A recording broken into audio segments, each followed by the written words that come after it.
Olá pessoal, professor Evandro aqui. Essa é a terceira videoaula referente ao sistema nervoso periférico. Na última aula eu já dei uma pequena introdução sobre os nervos cranianos e nessa eu vou estar abordando um pouco mais, falando de forma um pouco mais específica de alguns nervos. A gente não termina nervos cranianos nessa aula, mas ela é uma aula bem importante, para que a gente conheça e entenda o todo. Desejo para vocês bons estudos e peço que, se possível, curtam o vídeo, que divulguem para pelo menos um colega esse canal, para que mais pessoas tenham conhecimento e que, se possível, se desejarem, podem deixar um recadinho na descrição que eu vou estar respondendo com o maior prazer. Um grande abraço e até mais. Bem, turma, na aula passada eu já fiz uma introdução com vocês sobre os conceitos gerais, dos nervos cranianos. Como vocês já sabem, são 12 pares, conforme nós vemos aqui. Deixa eu só pegar meu ponteirinho aqui, conforme nós vemos aqui os 12 pares. Vale lembrar que dos 12 pares, 10 pares se conectam, tá? Ou se originam no tronco encefálico. Só 2 pares que não se originam no tronco encefálico. Dentre eles, eu tenho o nervo olfatório, tá? Que vai fazer sinapse diretamente com o telencéfalo, e o nervo óptico, que faz sinapse diretamente com o diencéfalo, ou seja, se comunica diretamente, se conecta diretamente com o diencéfalo.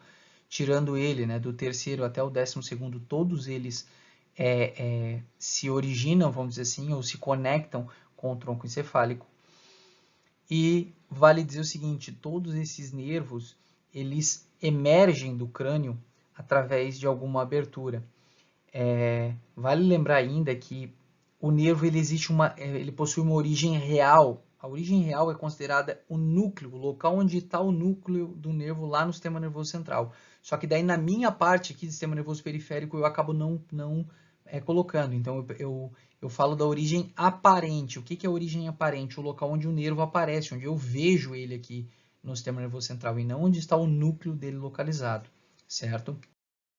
A gente vai verificar então agora nervo, por nervo, a gente vai passando do primeiro até o 12º, e eu vou estar falando para vocês, mas fiquem tranquilos, se não conseguirem anotar, tem uma tabelinha que eu fiz, que eu busquei de alguma referência, eu não lembro exatamente quais foram os livros que eu busquei, mas eu tenho ali, provavelmente vem do Nether, vem do Moore, ou do Grace, ou a junção dos dois, mas tem ali uma síntese de cada nervo que cada um faz. Está nos slides um pouquinho mais à frente, vocês podem utilizar como fonte de informação.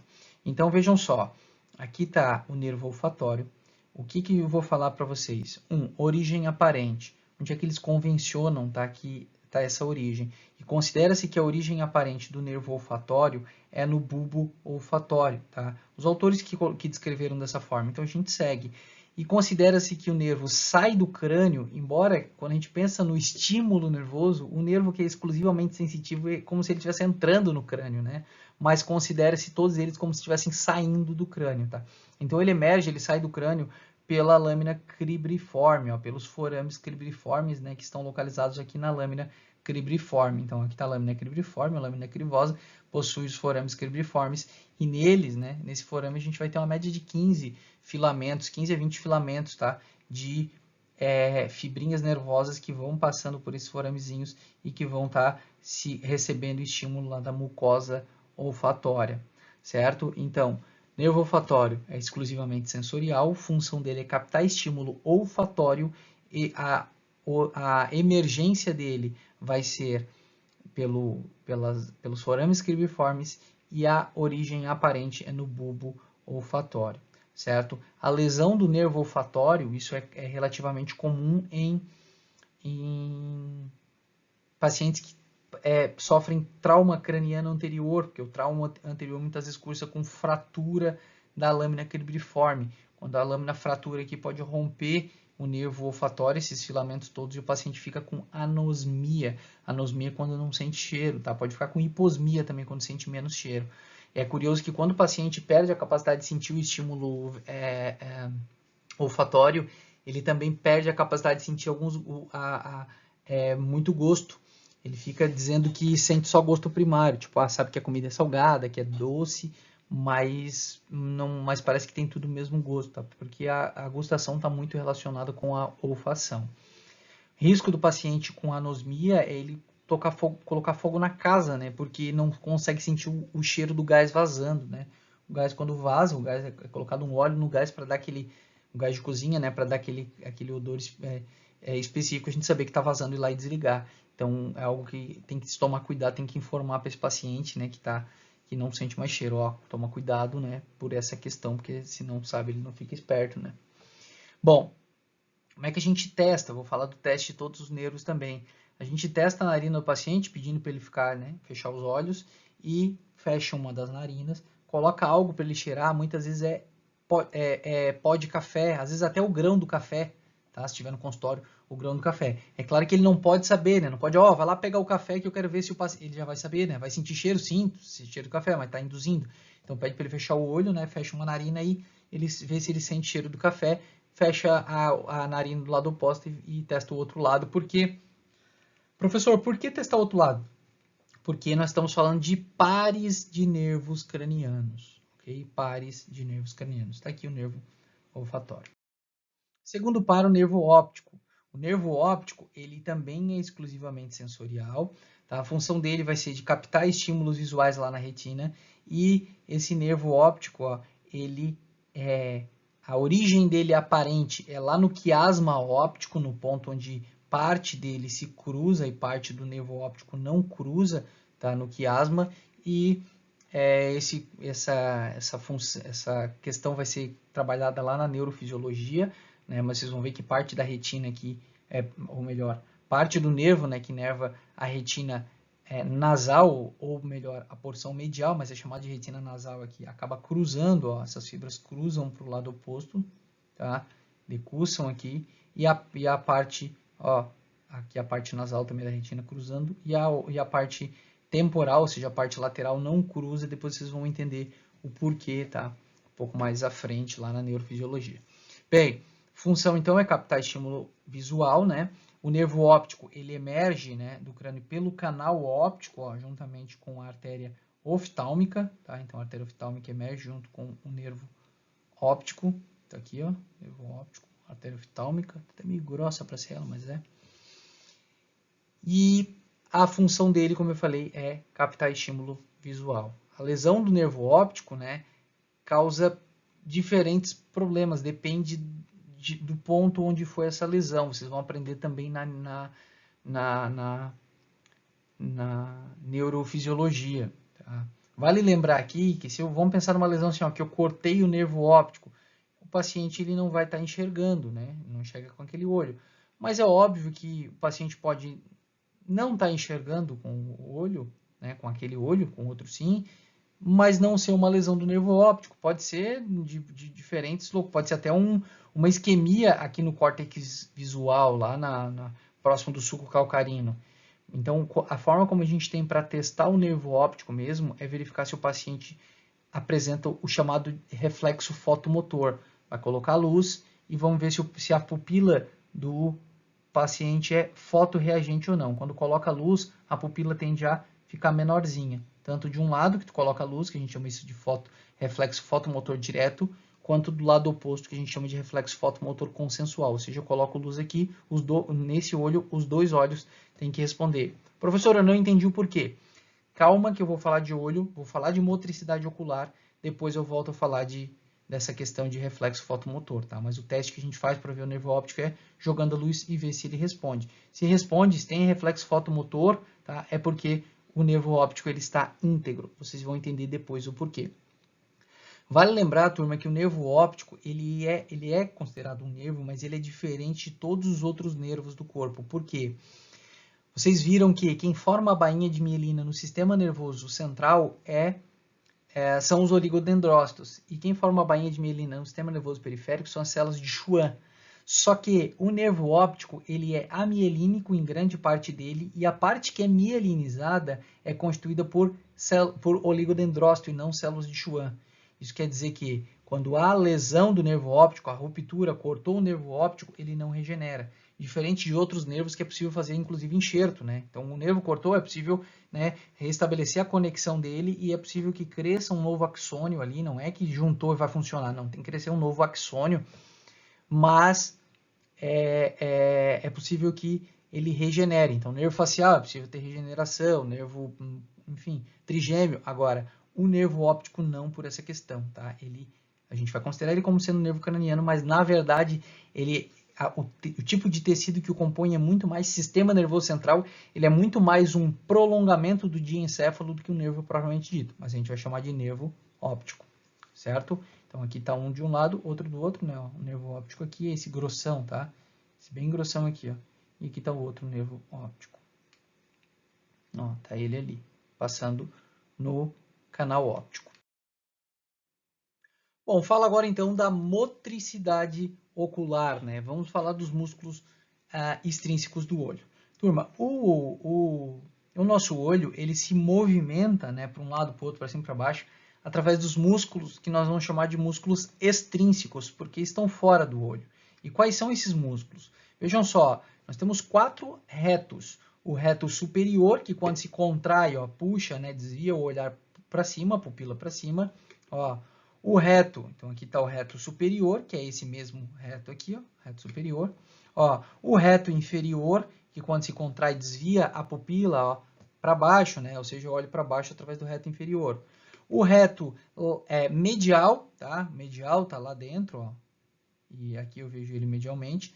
O reto medial, quando ele se contrai, ele desvia a pupila para o centro, ó, como se estivesse convergendo a visão, tá? Ó, esquecendo aqui meu olho direito, vamos pensar só no meu olho esquerdo, no que eu estou o dedo aqui, ó. Quando eu contraio o reto medial desse olho aqui, eu faço aqui, ó, eu jogo a visão medialmente, assim, ó, conforme vocês estão vendo, certo? E eu tenho lateralmente, ó, o reto lateral que desvia a pupila lateralmente, ó. Então, olhem só o meu olho esquerdo, esqueçam o direito, e ó, quando eu contraio o reto lateral desse lado aqui, eu estou desviando a pupila, a linha da pupila lateralmente, tá? Por que só um? Porque olha só, quando eu contraio o reto lateral desse olho aqui e desvio a minha pupila lateralmente, nesse outro olho, ou seja, no direito, eu contraio o reto medial e desvio a pupila medialmente, tá vendo? Então, quando eu desvio, ó, vou desviar o olhar para lá, ó, aqui é reto lateral, aqui é reto medial. Esse olho eu estou observando lateralmente, enquanto que esse olho aqui medialmente. E para inverter, aí eu jogo para cá, né? Bom, então são 4 retos: superior, inferior, medial e reto lateral, que é esse que nós vemos aqui. Aqui está o medial, ó, aqui está o superior e o inferior estaria lá embaixo. Bom, existem 2 músculos oblíquos, porque eles seguem um sentido meio oblíquo. Ó. O músculo oblíquo superior, e esse músculo oblíquo superior, ó, a função dele, ele é meio estranho entender, mas ele vai fazer, ó, uma torção, ele faz uma rotação interna assim, do olho, ó, tá? Então ele gira internamente, ó, deprime a pupila, tá? E aduz. Tá? Então ele gira e abaixa o olho, vamos dizer assim, ele faz uma torção medial do olho. Essa é a principal função que a gente precisa saber, tá? Vocês vão entender o porquê. Então ele gira aqui, ó, torce o olho e desvia para baixo. Essa é a principal função. Bom, enquanto que o reto inferior ele faz o contrário. Tá? O oblíquo inferior ele faz o contrário. Tá aqui o oblíquo inferior. Por que ele é oblíquo? Porque ele segue um sentido meio obliquado, tá? O oblíquo inferior eu não consigo ver lá, só o oblíquo superior que é esse aqui, ó. O oblíquo inferior, ó, o oblíquo superior ele tem inclusive um carretelzinho aqui, uma tróclea, ó, tá? O superior, o inferior eu não vejo. O oblíquo inferior ele vai fazer uma torção externa, ele gira, ó, como se fosse o olho esquerdo, ó, enquanto que o oblíquo inferior, o oblíquo superior, desculpa, o primeiro que eu falei, ó, vamos pensar só no meu olho esquerdo aqui, ó, ele gira medialmente e deprime o músculo oblíquo inferior, gira lateralmente e eleva. Mas em relação ao músculo oblíquo inferior, ou seja, o segundo que eu citei, não precisam se preocupar, tá? Então vejam só, esses músculos, todos que eu acabei de citar, são músculos extrínsecos do olho. É importante conhecê-los? Sim. Tá? Vocês precisam conhecer esses músculos porque os próximos nervos que eu vou estar citando para vocês, tá? O conhecimento sobre eles depende da informação, né, referente a esses músculos.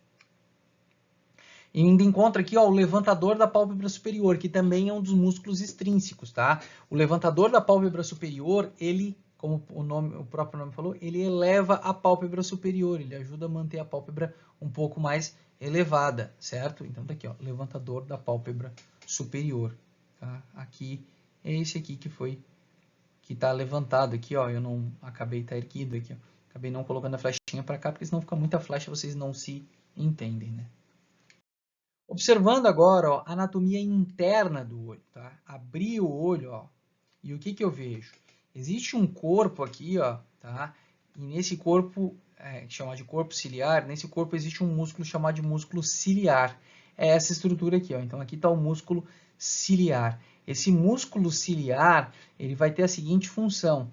Quando ele se contrai, ele puxa, ó, esse músculo ciliar, inclusive ele tem duas porções, mas não precisamos saber dessa informação.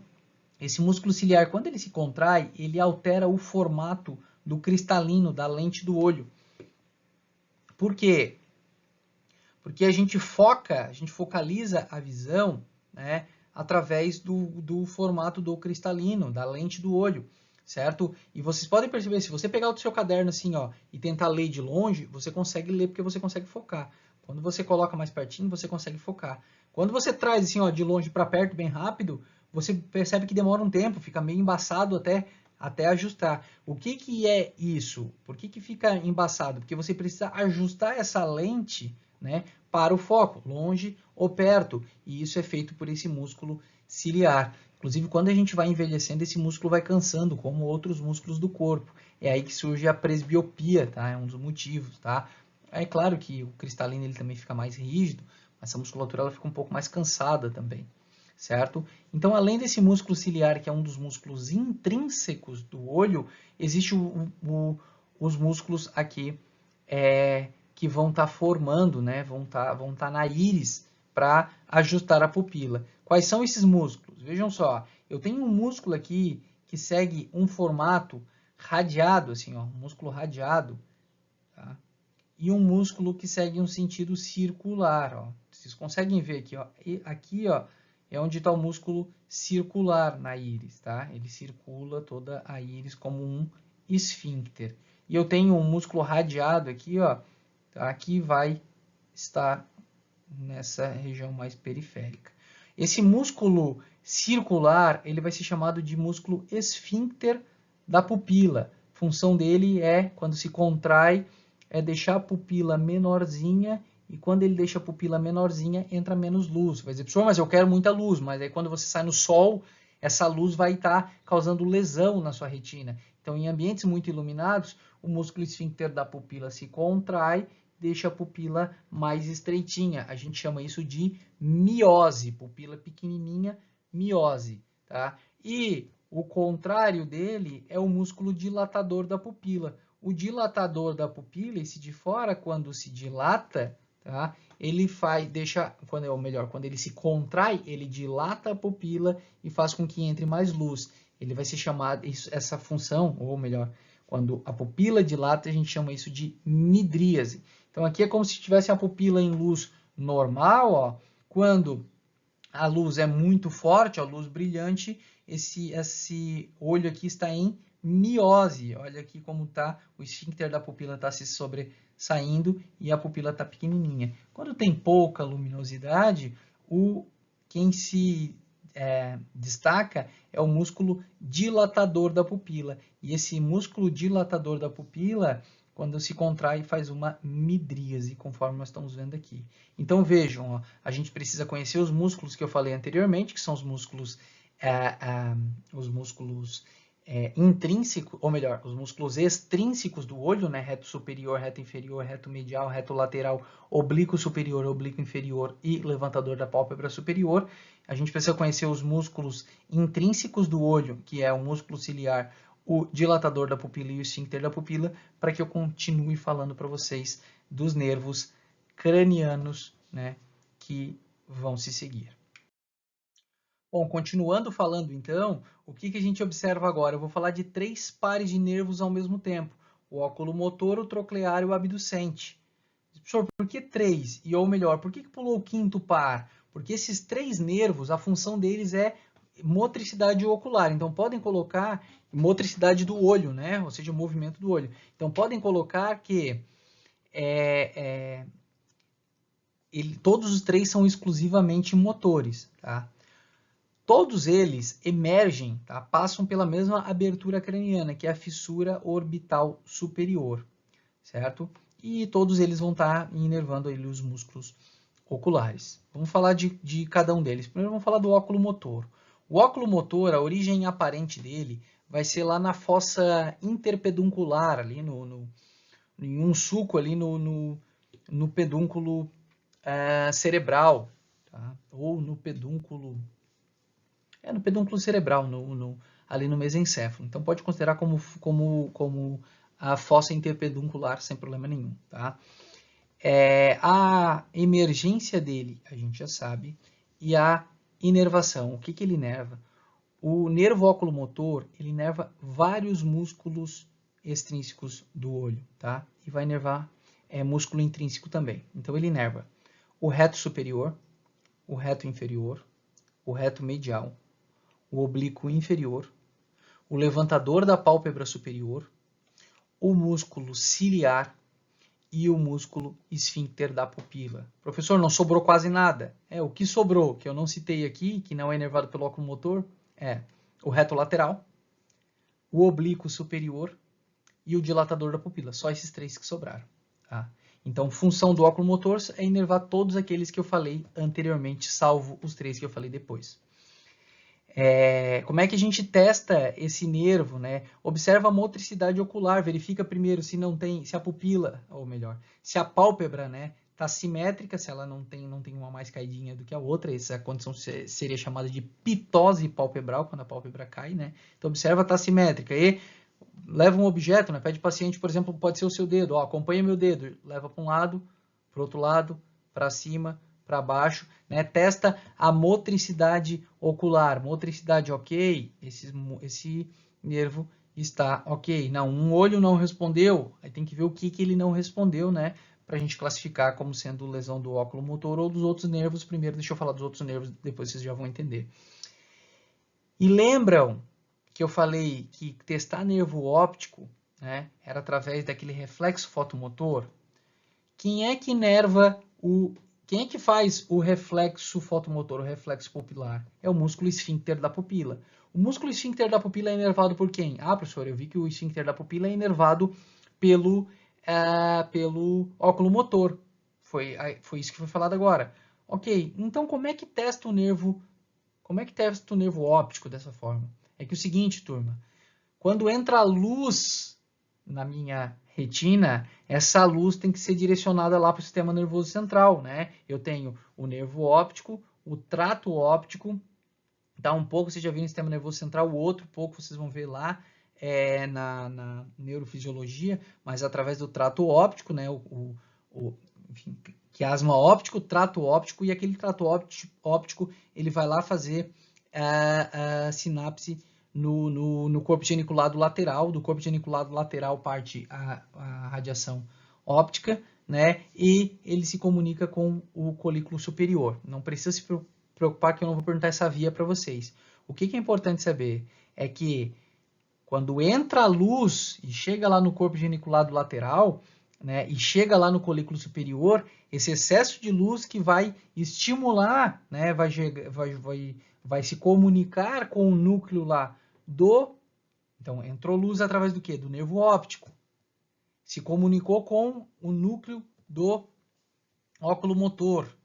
E através do óculo motor parte um estímulo para o esfíncter da pupila para que você faça uma miose. Se eu cortar o nervo óptico aqui, ó, o nervo óptico está ali atrás. Se eu passar aqui um bisturi nele e cortar, eu posso jogar quanta luz eu quiser aqui. Se o estímulo não chega lá, ó, não chega através do nervo óptico, não estimula aqui corpo geniculado lateral e colículo superior, o nervo oculomotor não é estimulado e não gera um estímulo motor. Então vejam, tudo funciona por feedback. Entra a luz, o teu sistema nervoso central interpreta que entrou luz, manda um estímulo motor. Então, se eu cortar o nervo óptico, eu jogo luz e não resolve nada, porque essa luz não está chegando no sistema nervoso central. Tá? Por isso que eu disse que quando joga luz, testa o nervo óptico dessa forma. É claro que se está jogando luz e a pupila está se contraindo, você também está testando o óculo motor, né? Mas existem outras maneiras também de testar o óculo motor. Assim como existe outra maneira de testar o nervo óptico, né? Perguntar se o paciente está enxergando ou não, né? Mas às vezes ele pode não estar enxergando e não ser lesão no nervo óptico, ser lesão em outra área, ok? Então o óculo motor foi. Ó, tá aqui ele, ó, lá na fossa interpeduncular, certo? Agora, ó, o nervo oculomotor. O nervo oculomotor é o... Não, o nervo oculomotor é o que eu já acabei de falar, é o terceiro par, tá? Tá ele aqui. Agora, ó, o quarto par, o nervo troclear. O nervo troclear, a origem dele aparente vai ser lá no véu medular superior, tá? Abaixo, na lâmina quadrigêmea ali, ó, abaixo do colículo inferior. Aqui está o colículo superior, aqui está o colículo inferior, ó, logo abaixo. Então, véu medular superior, aqui está o cerebelo, né? Então, ele vem aqui de trás, dá a volta, tá? É esse nervo aqui, ó, certo?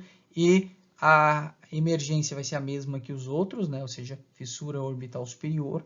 A inervação do nervo troclear. O nervo troclear inerva um único músculo, o músculo oblíquo superior. Esse músculo aqui, ó, oblíquo superior, certo?